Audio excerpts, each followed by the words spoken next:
Bonjour à tous, j'espère que vous allez bien, je suis vraiment ravie de vous retrouver aujourd'hui pour une nouvelle vidéo sur la chaîne qui va être les sorties du mois de mars qui me font trop envie. Je peux vous dire qu'en préparant cette vidéo, il y en avait une qui me trottait dans la tête parce que je la vois passer sur Instagram tout le temps et j'avais trop envie, mais mon cerveau avait totalement oublié deux autres sorties que j'attends avec tellement d'impatience depuis plusieurs mois pour l'une et je peux vous dire que je suis on fire, donc on ne perd pas de temps et on commence tout de suite. Le 1er mars en auto-édition, donc c'était marqué que les éditions c'était auto-édition, donc je sais pas si c'est en auto-édition ou si la maison d'édition c'est auto-édition, ou si c'est les deux. J'imagine que c'est les deux. Mais bon, bref, le 1er mars sort le tome 2 de Tenebrae. C'est Le baiser des ombres et c'est d'Anna Briac. Là, je suis allée lire du coup le résumé du tome 1 puisque bien évidemment je vous présente un tome 2 alors que je n'ai pas lu le tome 1. C'est de la bitlit pour moi clairement, et on va avoir une jeune femme qui fait partie d'une meute de loups, sauf que sa louve n'a jamais émergé, donc elle est un petit peu mise de côté. Et un jour son père va l'offrir en fait au loup le plus cruel qu'elle peut connaître, sauf que elle, bien évidemment, elle n'a pas du tout envie, donc elle va s'enfuir et elle va trouver l'aide de 3 guerriers qui eux de leur côté cherchent une solution pour restaurer l'enceinte protectrice de leur clan, donc ils vont faire équipe même si au début ils n'ont pas trop envie, et ça me fait très envie parce que j'aime bien le côté loup-garou quand les loups n'ont pas émergé, je sais pas pourquoi, mais en tout cas j'aime vraiment bien ça. Le seul petit truc qui me fait un petit peu peur, c'est le fait qu'elle fasse équipe avec 3 autres guerriers, parce que je me dis que s'il y a de la romance qui se mêle là-dedans, j'aimerais pas que ce soit une romance avec 3 guerriers en fait. Donc voilà, c'est le seul truc qui me fait un petit peu peur, mais ça me fait quand même bien envie et je me dis pourquoi pas éventuellement se lancer dedans. Donc, très envie de découvrir cette saga. Et on passe à la deuxième sortie du mois de mars qui me fait très envie et je l'attendais avec grande impatience. C'est le nouveau roman de Marie Varey. Donc c'est La dernière allumette qui sort aux éditions Charleston le 5 mars. Le résumé me fait pas tant envie que ça, mais c'est du Marie Varey. Je lis tous les livres de Marie Varey parce que j'adore sa plume, et le dernier coup de cœur que j'ai eu de Marie Varey c'était Désenchantée, et le pitch ne me faisait pas du tout envie, et j'ai eu un immense coup de cœur, donc là je me dis que ça devrait être pareil. Dans ce roman, on va suivre une jeune femme qui vit recluse dans un couvent depuis plusieurs années. Son passé est assez flou et elle se souvient pas de l'élément qui l'a fait basculer en fait et qui l'a amenée à partir s'exiler dans un couvent. En parallèle, elle va suivre la carrière de son frère qui est un artiste assez reconnu, et donc elle voit l'évolution de sa carrière dans les journaux, tout ça. Et un jour, son frère va tomber amoureux d'une jeune femme qui s'appelle Zoé, je crois. Et elle, en fait, quand elle va voir ça, ça va lui faire remonter plein de choses qui vont la bouleverser parce qu'elle sait vraiment qui est son frère. Et 3 petits points parce que voilà, suspense. Donc j'ai bien envie de me lancer dedans. Je pense qu'il sera lu courant mars parce que voilà, Marie Varey c'est... Je sais qu'elle tombe toujours juste, je sais qu'elle me bouleverse toujours, même quand c'est des pitchs qui ne me font pas envie. J'ai une confiance absolue en elle, donc voilà, je pense que courant mars, j'aurai lu un Marie Varey. Troisième sortie, le 6 mars aux éditions Hugo Roman, c'est The Coldest Winter de Brittany C. Sherry. Celui-là, j'ai lu le résumé, pareil, je me suis dit oh moyen, mais j'ai adoré toutes les histoires de Brittany C. Sherry. Je trouve que elle traite des sujets très importants, très poignants, et j'aime beaucoup comment elle traite ces sujets-là, donc je me disais pourquoi pas, c'est pareil. Je vais pas dire que c'est une valeur sûre comme Marie Varey, mais en tout cas la série The Elements, je l'ai adorée, et je me suis dit bah pourquoi pas essayer un nouveau Brittany C. Sherry. Donc là on va avoir deux protagonistes qui ont des vies très compliquées. Je crois que elle est dans une situation compliquée depuis un moment. Lui il va rentrer dans une situation compliquée à ce moment-là. Donc, du coup ils vont se trouver, ils vont passer la nuit ensemble, mais c'est vraiment juste une nuit comme ça, une parenthèse, et après ils sont censés ne plus jamais se revoir. Et plusieurs années je crois, ou plusieurs mois, je ne sais plus, ils vont se retrouver parce que elle va devenir professeure stagiaire et elle va se retrouver face à lui. Donc j'imagine en tant qu'étudiant. Alors je sais pas trop quel âge ils ont dans l'histoire, mais sans doute très jeune quand même, mais voilà. Et en fait lui il va totalement sombrer et elle va avoir envie de l'aider tout simplement. Donc je sais pas trop ce que sont les thèmes très difficiles qu'elle va aborder dans ce livre là, mais je me dis pourquoi pas. Et puis je sais que ça va être une lecture qui va se lire très vite, qui va être très certainement très addictive, et pourquoi pas en fait, tout simplement. Ensuite, le 6 mars aux éditions Lost Kingdom sort Dark Magie. C'est le tome 1 et c'est La fortune sourit aux acharnés, et c'est de Lucy Smoke et Kel Carpenter. On va y suivre une jeune femme qui est une ancienne esclave et qui est féroce, qui est déterminée à se venger des personnes qui lui ont fait du mal, et elle va croiser la route d'un homme riche et influent qui aurait bien besoin d'elle pour obtenir ce qu'il désire, sauf qu'il sait en la voyant qu'elle peut lui apporter tout ce qu'il souhaite mais en même temps totalement le briser. Et la dernière phrase du résumé c'est un truc du genre ce qu'il s'attendait pas à vivre, c'est qu'elle fasse les deux. Et voilà, franchement le côté esclave qui essaye de se rebeller, ça me donne trop, enfin ancienne esclave d'ailleurs, qui essaye de se rebeller, ça me fait trop envie. Et puis voilà le côté un petit peu potentiellement badass de la fille qui va mener la danse en fait dans la relation avec un homme. Je trouve ça assez chouette, donc voilà, pourquoi pas. Toujours le 6 mars aux éditions Harlequin sort le tome 3 de Fate and Flamme, et c'est une reine des voleurs et du chaos. J'ai prévu de lire le tome 1 pendant le challenge Romantasy, donc c'est pas prévu là dans mes toutes prochaines lectures, mais c'est quand même prévu entre février et qui se finit d'ailleurs, puisque je vous fais les sorties du mois de mars. Bref, c'est prévu au mois de mars ou au mois d'avril, parce que franchement le résumé me fait trop envie.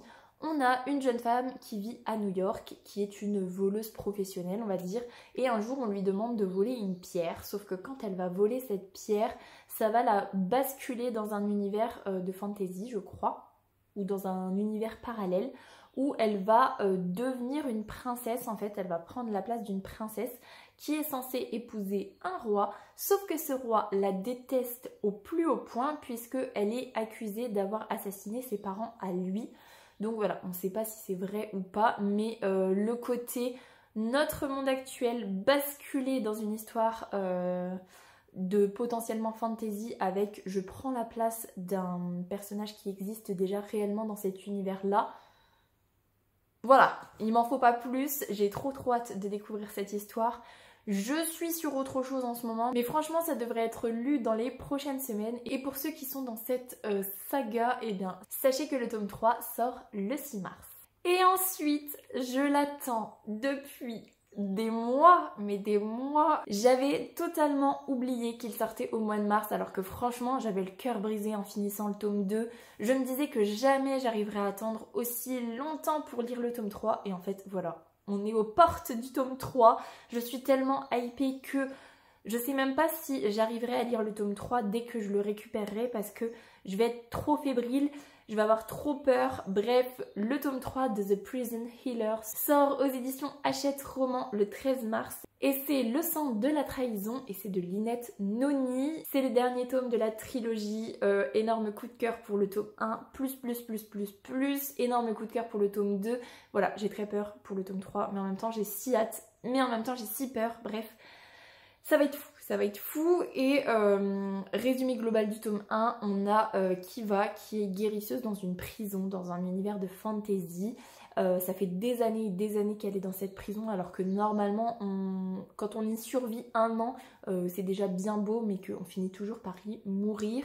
Et un jour, la reine rebelle est amenée à Kiva, elle est emprisonnée, sauf qu'elle est très mal en point. Et pour faire un exemple par rapport aux rebelles, on va la faire participer aux épreuves du supplice. Donc c'est 4 épreuves en lien avec les éléments qui sont totalement infaisables, hein, clairement. Et on demande à Kiva de maintenir la reine rebelle en vie pour qu'elle puisse participer à ces épreuves. Sauf que elle arrive à la maintenir en vie, mais pas suffisamment pour qu'elle puisse participer aux épreuves. Et donc Kiva va décider de participer à sa place puisque elle a un message de son frère et sa sœur qui vivent en dehors de la prison, qui sont censés venir la libérer et qui lui demandent de justement maintenir la reine rebelle en vie. Donc voilà, ça c'est le tome 1 et c'était incroyable, incroyable, incroyable, incroyable et j'ai si hâte. Vous n'imaginez même pas, je suis fébrile tellement j'ai trop hâte. Et parce que la date du 13 mars est incroyable, j'ai si hâte d'être le 13 mars, le tome 3 du Pont des Tempêtes de Daniel L. Jensen sort aux éditions Bragelonne et c'est l'héritier insoumis. Énorme coup de cœur pour les 2 premiers tomes du Pont des Tempêtes que j'ai lus au mois de janvier. Tellement énorme coup de cœur que j'ai été obligée d'enchaîner directement avec le tome 2 alors que j'avais prévu de laisser passer quelques semaines. Je ne pouvais pas lâcher ma lecture et c'était incroyable, incroyable, incroyable. J'ai trop hâte de lire le tome 3 même si c'est sur Zara et Velian, donc le frère de Lara du tome 1 et du tome 2. Voilà, j'ai pas trop lu le résumé en fait, je sais juste que ça va être sur ces 2 personnages là. On va laisser un petit peu de côté Lara et Aren. C'est Aren qui s'appelle? Oh, j'ai oublié comment il s'appelle. Je crois que c'est Aren. Je pense que c'est Aren. Bref, on va les laisser un petit peu de côté. J'espère qu'on va avoir des clins d'œil parce que je les aime d'amour. Je les aime tellement d'amour que j'ai oublié comment il s'appelle lui. Mais je crois que c'est Aren. Hein. Bref. Résumé du Pont des Tempêtes, on a Lara qui est l'héritière d'un royaume et ce royaume est en pleine famine, rien ne va puisque le royaume qui contrôle le pont qui permet le commerce, tout ça est dirigé depuis plusieurs années par un autre peuple. Ça fait 15 ans je crois, ou 20 ans, 15 ans que y a un traité de paix qui s'est installé pour, voilà, il y avait des guerres et tout, bref, et dans le traité de paix, il y avait quelque chose qui disait que le peuple de Lara devait fournir, entre guillemets, une princesse, enfin une reine pour le prince héritier du peuple du pont, et bah voilà, après 15 ans, c'est chose faite, c'est Lara qui est choisie, sauf qu'elle a été entraînée et élevée pour devenir l'espionne de son peuple pour pouvoir récupérer le pont. Et voilà, elle est envoyée dans cette contrée qu'elle ne connaît pas, avec des gens qu'elle ne connaît pas, une culture qu'elle ne connaît pas, mais avec le but de trouver les failles pour pouvoir s'emparer du pont. C'est incroyable, incroyable, incroyable. Incroyable, je ne les ai pas dans ma bibliothèque, je les ai lus sur ma liseuse, mais je peux vous dire que je vais les demander pour mon anniversaire en version papier avec le jaspage magnifique parce que je ne peux pas ne pas les avoir, c'est pas possible, donc voilà. Et voilà pour les livres en grand format. Ensuite j'ai 3 livres poche à vous présenter qui vont sortir au mois de mars. Et pour continuer avec la date du 13 mars qui est déjà bien assez incroyable, le tome 1 de The Prison Healer sort aux éditions Le Livre de Poche et c'est La guérisseuse de Zalindov et c'est toujours de Lynette Noni. Je vous ai fait le résumé de ce tome 1 juste avant pour la sortie du tome 3 donc je vous refais pas un résumé, mais si vous n'avez pas encore commencé cette saga, si vous voulez le faire, et ben le tome 1 sort en poche au mois de mars. Ensuite, aux éditions Robert Laffont Poche, le 21 mars sort 200 d'écume et de glace Atlantis, le tome 3 d'Alexiane de Lys. J'avais beaucoup aimé cette trilogie, même s'il y a un spin-off, je crois, ou un préquel plutôt, qui est sorti après coup. Je vais me contenter de cette trilogie, mais c'était très chouette. Histoire de sirène, franchement vraiment très chouette, avec un personnage principal qui souffre énormément. Moi j'adore les personnages principaux qui souffrent, donc voilà, trop bien. Les décors dans le fond marin sont vraiment très beaux. Toute la politique des Mary Morgan, des Maguire, tout ça, et ben c'était vraiment trop bien. Donc si vous avez envie de quelque chose de sirénique on va dire, et ben franchement c'est plutôt sympathique. Et si le tome 3 sort en poche au mois de mars, ça veut dire que vous pouvez potentiellement lire toute la trilogie en poche, donc ça peut être assez intéressant. Et pour finir, troisième sortie poche, le 27 mars, aux éditions Le Livre de Poche sort le tome 2 de The Curse Breakers et c'est un cœur si loyal et solitaire de Brigitte Kemmerer. Énorme coup de cœur pour moi, cette trilogie. Je l'aime d'amour, on la voit pas mais je l'ai dans ma bibliothèque tellement j'ai adoré cette trilogie. Réécriture de La Belle et la Bête, voilà, clairement. Trop bien, juste trop bien, trop addictif, trop génial. Fou, donc pareil, si vous avez envie de tester, ben, sachez que les 2 premiers tomes seront sortis au mois de mars du coup, puisqu'il faut quand même attendre le 27 mars pour le tome 2.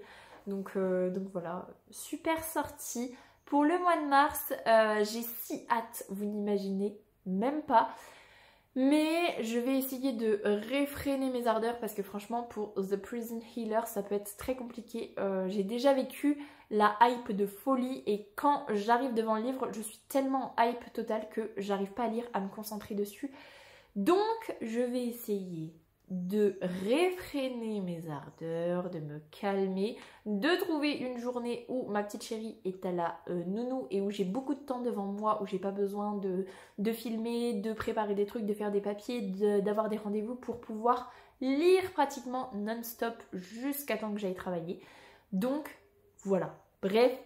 J'espère que cette vidéo vous aura plu. Si c'est le cas, n'hésitez pas à mettre un petit pouce dans les airs, à vous abonner à la chaîne et à venir discuter avec moi en commentaire. Ça me fera super plaisir. Pour les plus timides, si vous ne savez pas quoi dire, un petit emoji tigre sera très apprécié. En attendant, je vous souhaite une très belle semaine, de très belles lectures et je vous dis à la semaine prochaine. Salut!